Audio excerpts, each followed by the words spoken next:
मालूम कितना खर्च करता है सालाना? $550 बिलियन। $550 बिलियन।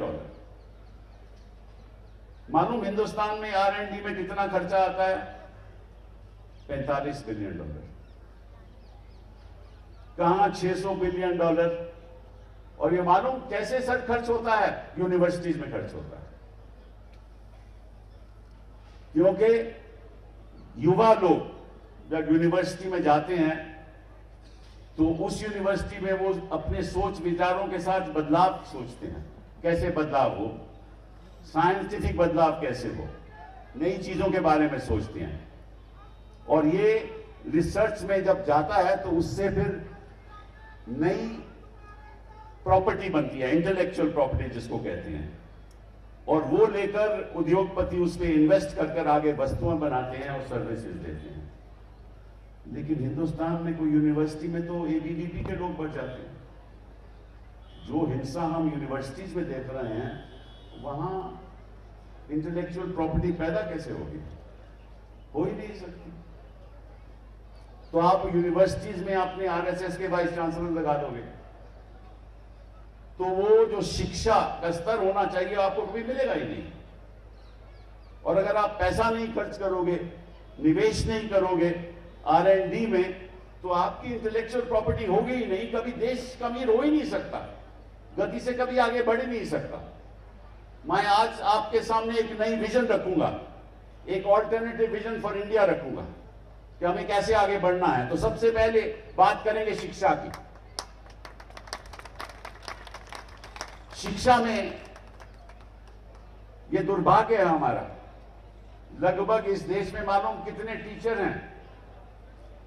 97 लाख टीचर। सारे देश में 97 लाख टीचर हैं, चाहे वो गवर्नमेंट स्कूल में आप देख लो, प्राइवेट स्कूल में देख लो। और जो गवर्नमेंट स्कूल के टीचर की जो सैलरी है वो 25,000 है, और जो प्राइवेट टीचर्स की, नॉन गवर्नमेंट स्कूल की टीचर्स की जो सैलरी है वो लगभग 12,000 है, एवरेज 12,000। तो मैं आपसे पूछना, और दूसरी बात ये, लगभग 40% टीचर के पास कोई कॉन्ट्रैक्ट ही नहीं है, वो ऐसे ही पढ़ा रहे हैं बिना कॉन्ट्रैक्ट। तो आपके बच्चे की पढ़ाई क्या होगी? कोई 12,000 रुपया कमा रहा है कोई टीचर और उसके घर का खर्चा 14,000 है, तो आपके बच्चे को पढ़ाएगा क्या?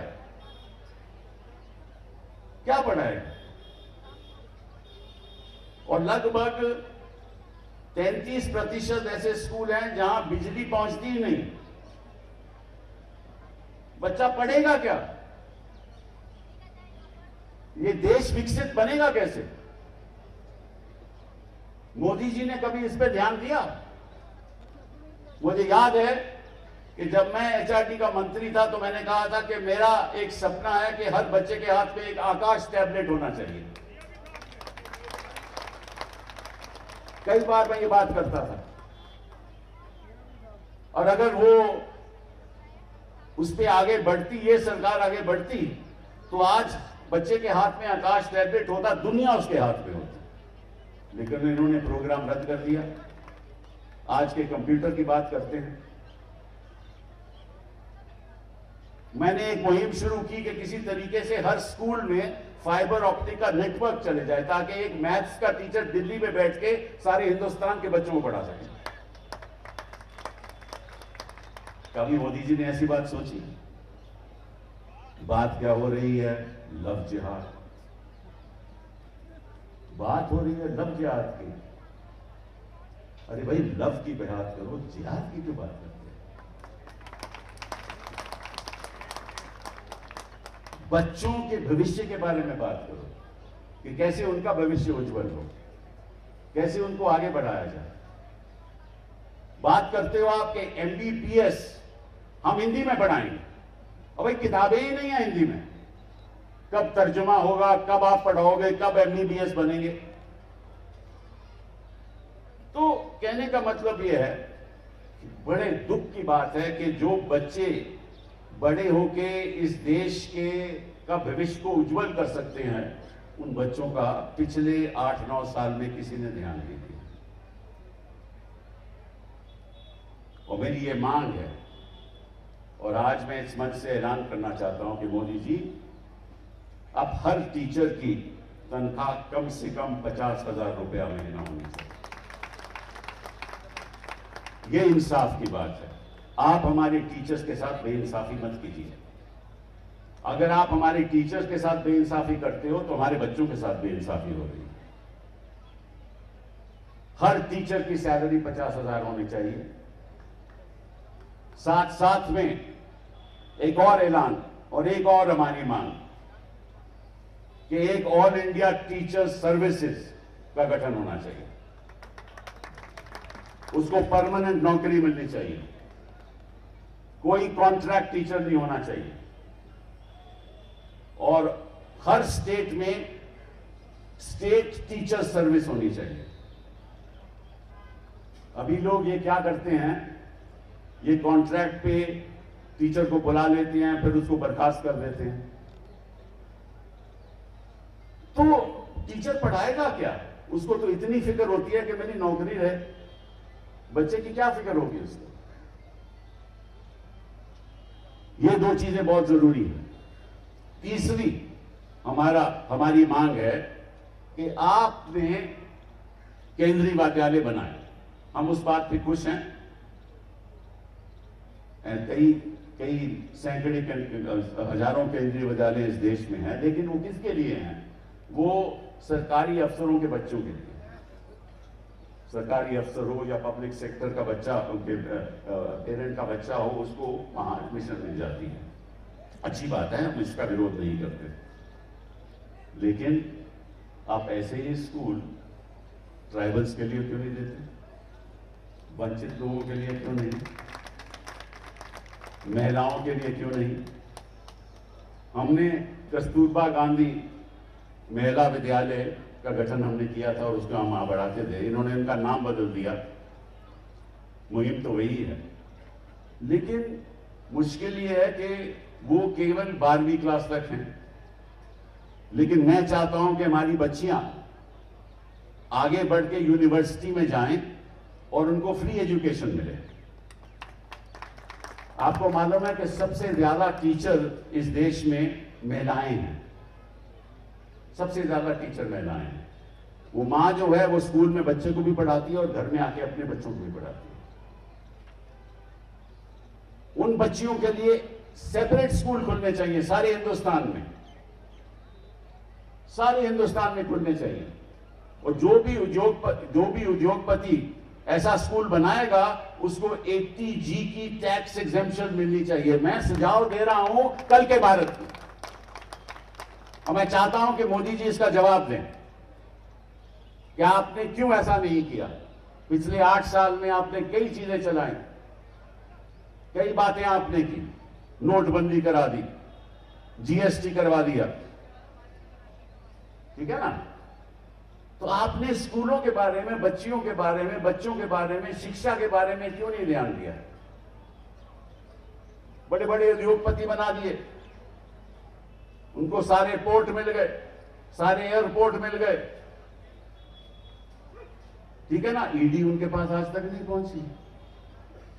ईडी आजकल कहीं और जा रही है। वो मैं बाद में बात करूंगा, राजनीतिक न्यायालय की बात। तो ये तो हुई शिक्षा की बात। दूसरी बात, हर बच्चा कोई PhD नहीं लेना चाहता, हर बच्चा कोई MBA नहीं करना चाहता। वो चाहता है कि मैं 12वीं के बाद मुझे कोई नौकरी मिल जाए। नौकरी कहां से मिलेगी जब तक उसको स्किल डेवलपमेंट की कोई ट्रेनिंग नहीं मिले? तो मैं एक और आपके सामने सुझाव देने वाला हूं मोदी जी को। वो ये है कि जो फैक्ट्री चलाता है, चाहे वो आयरन फाउंड्री हो, चाहे वो टेलीकॉम सेक्टर में हो, चाहे वो इंजीनियरिंग में हो, उसको अपनी उद्योग के लिए एक ऐसी इंस्टीट्यूशन खोलने की इजाजत होनी चाहिए जहां वो बच्चों 12वीं के क्लास के बाद जो पास होते हैं बच्चे, उनको ट्रेनिंग देके अपने ही उद्योग में उनको हेल्प करवाएंगे। उसका भी 80G का उनको एग्जेम्पशन मिलना चाहिए। ये होती है कल के भारत की सोच। इनका तो ये रहता है कि मैं कल चुनाव कैसे जीतूं। इनकी सोच तो उस तरफ तक ही सीमित है। अब आ गई स्वास्थ्य की बात। क्या हर बच्चे को स्वास्थ्य दिखा जाता है? मालूम है कि विश्व में सबसे ज्यादा खर्चा अगर कोई फैमिली करती है स्वास्थ्य में, वो हिंदुस्तान में है। प्राइवेट सेक्टर में सबसे ज्यादा खर्चा। और इसकी वजह से 5 करोड़ फैमिलीज सालाना पॉवर्टी में चले जाती है, गरीब हो जाती हैं, क्योंकि सरकारी सुविधाएं हैं ही नहीं। 5 करोड़ फैमिली हर साल, ये मेरे आंकड़े नहीं है। प्राइमरी हेल्थ सेंटर में कोई स्पेशलिस्ट नहीं है, इंफ्रास्ट्रक्चर नहीं है, तो करेगा क्या कोई? तो आप 12वीं क्लास के बाद ऐसे मेडिकल कोर्स शुरू कीजिए ताकि रूरल सेक्टर में, देहात में, गांव में एक डॉक्टर तो मिल सके।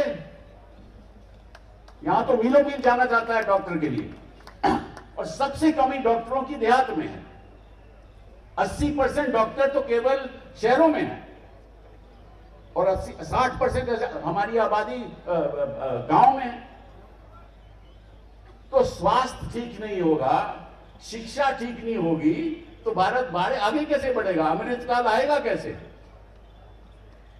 कैसे आएगा अमृतकाल? फिर राजनीति की बात करते हैं। अब हो क्या रहा है, बड़ी विचित्र बात है, और मेरा ख्याल दुनिया में ऐसा उदाहरण शायद कहीं आपको मिल नहीं सकता कि चुनी हुई सरकार को आप गिरा दें। इलेक्शन से चुन के सरकार बनी, आपने उसको गिरा दिया। गवर्नर आपका, स्पीकर आपका, कोर्ट की कोई दखल अंदाजी नहीं। 8 ऐसी सरकारें हिंदुस्तान में गिराई गई। मेघालय में गिराई गई, मणिपुर में गिराई गई, उत्तराखंड में गिराई गई, मध्य प्रदेश में गिराई गई, अभी महाराष्ट्र में गिराई गई, कर्नाटका में गिराई गई, अरुणाचल प्रदेश में गिराई गई, गोवा में होने नहीं दी। कभी सुना है ऐसे किसी भी लोकतंत्र देश में कि इलेक्शन के कोई जीत के आए तो आप खरीदो फरोख्त करके सरकार ही गिरा दो? ये कौन सा कानून है? और कोर्ट भी चुप रहते हैं। तो ये राजनीतिक अन्याय नहीं है। तो संविधान ने कहा था कि आपको राजनीतिक न्याय भी मिलेगा, सामाजिक न्याय भी मिलेगा, और आपको आर्थिक न्याय भी मिलेगा। ये किस किस्म का राजनीतिक? और वही लोग जो सरकार गिराते हैं वो मंत्री बन जाते हैं। मतलब कि आप डिफेक्टर भी बनते हो और मंत्री भी बनते हो। ये कौन सा कानून है? आप इस कानून को रद्द क्यों नहीं करते? मेरी छठी मांग, एक मिनट बेटा, मेरी छठी मांग कि जो आदमी डिफेक्ट करके दूसरी पार्टी में चले जाए, चाहे मैं कांग्रेस से जीता हूं मैं बीजेपी चले जाऊं, या बीजेपी से जीता हूं कांग्रेस में चले जाऊं, तो उसको 5 साल इलेक्शन लड़ने की इजाजत नहीं होनी चाहिए। उसको 5 साल कोई पब्लिक पोस्ट नहीं मिलनी चाहिए। उसको 5 साल पार्लियामेंट से, असेंबली से बाहर रहना चाहिए। उसको 5 साल ना कोई पब्लिक पोस्ट मिलनी चाहिए, ना कोई पब्लिक सेक्टर, और ना कोई सपोर्ट गवर्नमेंट से मिलना चाहिए। देख लो, अगर मोदी जी ये कर दें, कल से कोई डिफेक्शन नहीं होगा। लेकिन ये करेंगे नहीं, क्योंकि इनकी बेइंसाफी इनके रग में दौड़ता है। बेइंसाफी का खून इनके रग में दौड़ता है, क्योंकि बेइंसाफी के साथ ये सत्ता चला रहे हैं। किसी को खरीद लो, किसी के घर आप सीबीआई पहुंचा दो। अभी इनको क्या लगा था कि लालू जी वहां बिहार में क्या हो रहा है, ये सोच रहे थे कि भैया वहां तेजस्वी साहब और जेडीयू इकट्ठा हो रहे हैं ना, तो कुछ पुराना मुकदमा, फिर उसको लालू जी को मुख्यमंत्री छोड़े हुए कितने साल हो गए, अभी इनको याद आया कि उनके घर पे छापा लगेगा।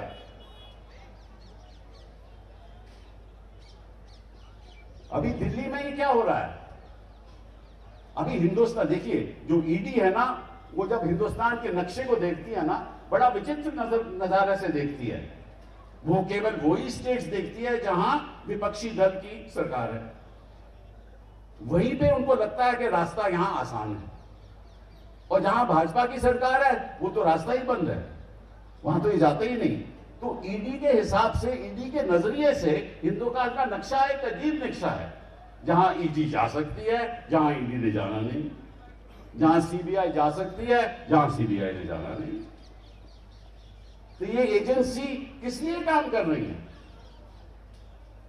विवेक जी ने अभी बात की थी, तो मुझे एक छोटी सी बात याद आ गई कि समझ लीजिए कि संविधान एक गाड़ी है, 4 पहिए वाली गाड़ी है, ठीक है ना, उस पर ड्राइवर मोदी जी है, एक पहिया उसका पार्लियामेंट है, वो उनके कब्जे में है, दूसरा पहिया उनका ये इलेक्शन कमीशन है, वो उनके कब्जे में है, तीसरा पहिया एग्जीक्यूटिव, वो उनके कब्जे में ही है, चौथा पहिया जुडिशरी, वो कोशिश कर रहे हैं कि कब्जे में आ जाए, ठीक है ना, और वहां जो रेख देख करने वाला है वो ईडी है और सीबीआई है।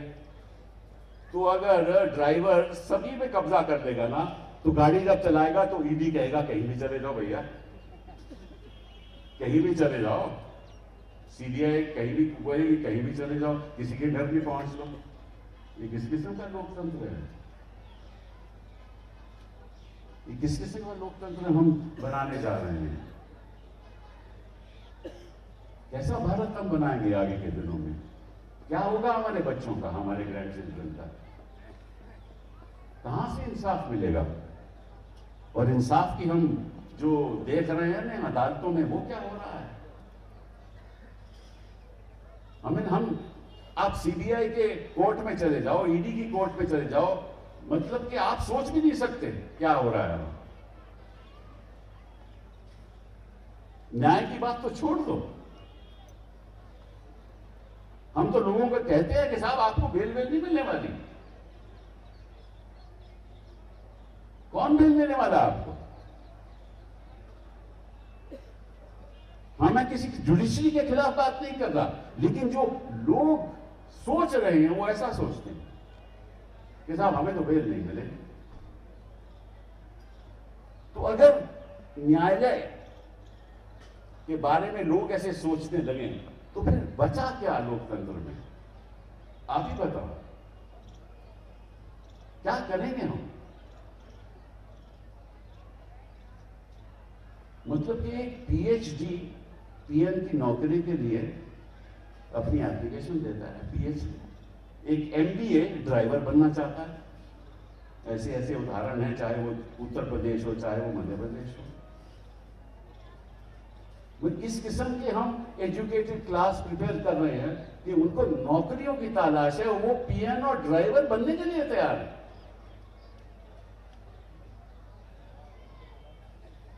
और हम कहते हैं कि हमारे युवा की इतनी संख्या है कि भारत आगे बढ़ेगा। कहां से भारत आगे बढ़ेगा? आप कहते हो कि साहब हमारी जो इकोनॉमी है, हमारी जो आर्थिक स्थिति है बड़ी अच्छी है, जीडीपी ग्रोथ हमारी 6.3 है। अरे जीडीपी ग्रोथ आपकी 6.3 है, पर आपकी बताइए टोटल जीडीपी है कितनी? $3.5 ट्रिलियन। और मालूम उत्तर यूनाइटेड स्टेट्स की कितनी जीडीपी है? $23 ट्रिलियन। कहां की आप बात कर रहे हो? हमारा पर कैपिटा इनकम $2,000 है, मतलब 1,60,000 रुपया सालाना। 1,60,000 रुपया सालाना मतलब कि वही 12,000 रुपया, 15,000 रुपया सालाना। 15,000 रुपया सालाना मतलब कितने हजार महीने का पर कैपिटा इनकम? वो कहां से गुजारा करेगा अपना? तो आर्थिक अन्याय, सामाजिक अन्याय। अभी देखो वहां बिहार में क्या हुआ, सीवर में क्या हुआ, आज की खबर। वहां कुछ लोगों को लिंच किया गया क्योंकि किसने अफवाह फैला दी कि ये कुछ कुछ ऐसी चीज यदि पदार्थ ले जा रहे हैं उनको लिंच कर दिया गया। उधर हरियाणा में क्या हुआ, पुलिसकर्मी कहते हैं पुलिसकर्मी उनसे मिल गए, आरोपियों से मिल गए, 2 लोगों को जला दिया गया। यूनिवर्सिटी में लोग हिंसा करने चले आए। वो यूनिवर्सिटी में ये काम होने वाला है कि लोग अब यूनिवर्सिटी में हिंसा किया करेंगे, स्टूडेंट्स को यूएपीए में आप बंद करेंगे। आप क्या कर रहे हो? पत्रकारों के खिलाफ आप कार्रवाई शुरू कर रहे हो, उनको बंद कर रहे हो, यूएपीए में बंद कर रहे हो। आर्टिस्ट के खिलाफ, लेक्चरर्स के खिलाफ कोई आवाज उठाता है तो उसके खिलाफ केस कर दो। संविधान तुम्हारा ये नहीं कहता। और जहां तक न्यायाधीशों का, न्यायालय का सवाल है, मेरा एक और सुझाव है, वही मेरा मानना है कि प्रधानमंत्री जी हमारे सुनेंगे। वो ये है कि इस देश में 4 कोर्ट ऑफ अपील होने चाहिए। 4 कोर्ट ऑफ अपील होने चाहिए। एक अरुणाचल प्रदेश से या केरला से या कहीं दूर दराज से, वो कहां दिल्ली में आकर सुप्रीम कोर्ट में केस कर सकता है? वो कर ही नहीं सकता, उसके पास साधन ही नहीं। सुप्रीम कोर्ट आपने दिल्ली में बिठा दिया। हर हिंदुस्तान को 4 रीजन में बांटो, हर कोर्ट में फाइनल कोर्ट, हर कोर्ट, हाई कोर्ट के बाद एक फाइनल कोर्ट ऑफ अपील हर रीजन में हो, ताकि अगला जा सके। इस कल के बाद की बात करो। और यहां कोर्ट केवल 13 जजेस का कोर्ट होना चाहिए, केवल कॉन्स्टिट्यूशनल कोर्ट। कोई इश्यू संविधान का हो तो यहां आ जाए, और कुछ नहीं। और ये जो मामला चल रहा है कि लॉ मिनिस्टर कहता है कि हम फैसला करेंगे कौन जज बनेगा हाई कोर्ट में और सुप्रीम कोर्ट में, यही संघर्ष चल रहा है, यही झगड़ा चल रहा है ना, कि सरकार कहती है हमारा फैसला होगा फाइनल, और जजेस कहते हैं नहीं, हमारी कॉलेजियम डिसाइड करेगा। अब दोनों में बड़ी प्रॉब्लम है। सरकार को होना नहीं चाहिए, उनका फैसला फाइनल फैसला नहीं होना चाहिए, और जिस तरह से कॉलेजियम चल रहा है मैं सोचता हूं कि वहां भी सही नहीं है। तो एक नई सोच के साथ एक नया सिस्टम, इसीलिए मैंने सोचा कि आज के दिन कुछ ऐसा काम किया जाए, आपके सामने कुछ ऐसी चीजें रखी जाएं ताकि एक नई सोच के साथ, एक ऑल्टरनेटिव विजन के साथ भारत आगे बढ़े। मैं नहीं चाहता, हम देखिए कोई भी शासन हो, चाहे मोदी जी हो चाहे और हो, ऐसी बात नहीं कि कुछ बातें हुई नहीं, हुई हैं, अच्छी बातें भी हुई हैं। हर नल में जल अच्छा प्रोग्राम है, डिजिटलाइजेशन भी अच्छा प्रोग्राम है, हम इसके खिलाफ नहीं हैं। कुछ और भी अच्छे प्रोग्राम हैं, लेकिन ये प्रोग्राम, एक तो इनकी गति थोड़ी कम है, बट वो छोड़ो बात, जो असली बुनियादी हमारे समस्याएं, जो चुनौतियां हमारे सामने हैं, उसके बारे में तो कोई सोच ही नहीं रहा। वो चुनौती मैंने आपके सामने रख दी। तो जब तक उन चुनौतियों का हम सामना नहीं करेंगे और जब तक शासन उनके बारे में नहीं सोचेगा, अभी देखिए महाराष्ट्र से मुझे सुबह से फोन आने हैं, विवेक जी मुझे कह रहे हैं कि उन्होंने लव जिहाद वहां शुरू कर दिया, प्रोसेशन शुरू कर दिए हैं, और 300 मैरिजेज ऐसी हैं महाराष्ट्र में जो इंटरफेथ मैरिजेज हैं। तो मैंने आज पता किया कि महाराष्ट्र की संख्या कितनी है, 11 करोड़। 11 करोड़ में से 300 ऐसे उदाहरण हैं जहां इंटरफेथ मैरिजेज हैं, उनको प्रोसेशन पे प्रोसेशन चले जा रहे हैं, ताकि हिंदू मुस्लिम डिवाइड हो जाए। ये सही नहीं है।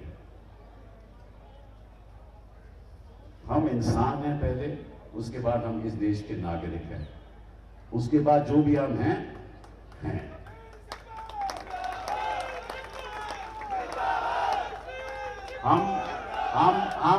हम नहीं चाहते कि किसी देश के नागरिक के साथ धर्म के आधार पे, जाति के आधार पे कोई भी अन्याय हो। अगर होगा तो मैं और विवेक जी खड़े होंगे उन लोगों के लिए।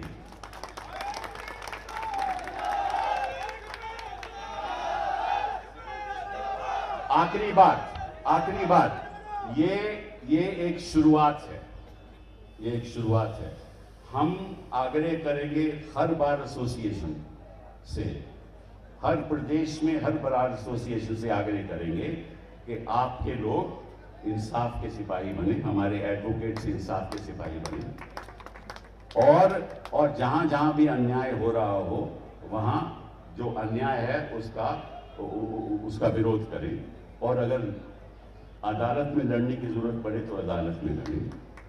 ये हम हर डिस्ट्रिक्ट में जाकर ये करेंगे, और साथ साथ में हम राजनीतिक दलों के साथ भी बातचीत करेंगे और कहेंगे कि ये मुहिम जो है इंसाफ की सिपाही की, आम नागरिक भी इंसाफ का सिपाही बने, और जो बेइंसाफी हो रही है वो हमें बताए, और हर पॉलिटिकल पार्टी के लोग, हर राजनीतिक दल के लोग भी इंसाफ के सिपाही बने।